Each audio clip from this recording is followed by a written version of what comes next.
मेरी सचिया जोता, बोलो साचे दरबार की जय। डिवाइन चैनल पे आप सभी भक्तों का स्वागत है।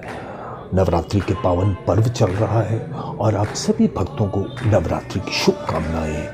आज नवरात्रि का छठा दिन है, यानी कि माँ कात्यायनी जी का आज व्रत रखा जा रहा है, पूजा अर्चना की जा रही है। सिद्धि माँ जी भी माँ कात्यायनी का ही रूप थी, यानी कि नव दुर्गा का छठा रूप माँ कात्यायनी सिद्धि माँ जी ही थी। आज मैं आपसे वो बात शेयर कर रहा हूँ जब नीप करोरी महाराज जी ने सिद्धि माँ जी के बारे में कहा था कि वो नव दुर्गा का छठा रूप माँ कात्यायनी थी। जय श्री सिद्धि माँ जी की जय। सिद्धि माँ की दिव्यता के संकेत महाराज जी ने पूरन चंद जोशी जी को पहले से ही दे दिए थे। एक चांदनी रात नैनीताल में पाषाण देवी मंदिर में बाबा पूरन चंद जोशी जी के साथ बैठे थे।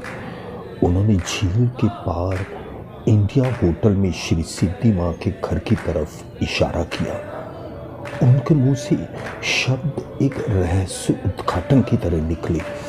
देवी कात्यायनी वहाँ रहती है, यानी नव दुर्गा का छठा रूप। और फिर अपनी तरफ इशारा करके बोले, उनके लिए ही हनुमान को आना पड़ा।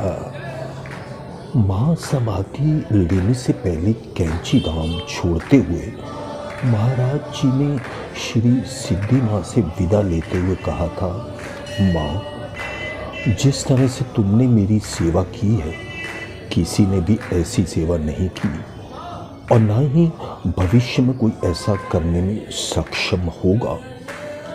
अपनी नम आंखों से बाबा ने श्री सिद्धि माँ को आशीर्वाद दिया और कहा, जहाँ जहाँ तुम रहोगी, जो भी मंगलकारी और शुभ है तुम्हारे पास होगा। महाराज जी और सिद्धि माँ के बीच संबंधों को शब्दों में वर्णित करना बहुत मुश्किल है।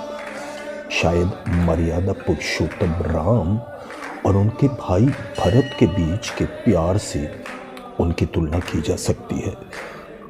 रामायण में भरत ने अयोध्या का राजपाट लेने से इनकार कर दिया था और भगवान राम की अनुपस्थिति में उनके खड़ाऊ राजगद्दी पर रख कर उनके लिए राजपाट को संभालना स्वीकार किया था। उसी तरह श्री सिद्धि माँ महाराज जी का कंबल, जो उनकी कैंची से आखिरी बार निकलते हुए पहना था, उसी भाव के साथ रखती थी मानो महाराज जी स्वयं कंबल के रूप में उपस्थित हों।